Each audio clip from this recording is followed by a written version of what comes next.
আপনারা কি জানেন যে যখন পৃথিবীতে জল ছিল না তাহলে প্রথমবার বৃষ্টি কেমন করে? আসলে আজ থেকে 4000 বছর আগে আমাদের পৃথিবীর জন্ম হয়েছিল।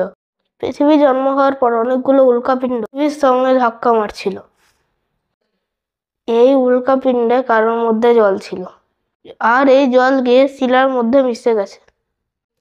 আর সময়ের সঙ্গে সঙ্গে পৃথিবীর টেকটনিক প্লেট খোলার জন্য পৃথিবীর মধ্যে জল আবুকি ফাটতে আরম্ভ করে। জ্বালামুখীর গরমের জন্য শিলার মধ্যে জমে থাকা জল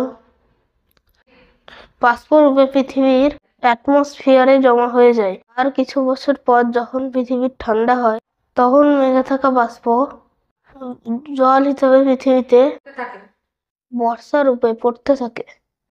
এই বৃষ্টি একদিন বা 2 দিন নয়, এই ভারী বৃষ্টি মোটামুটি 10 লাখ বছর পর্যন্ত হয়েছিল।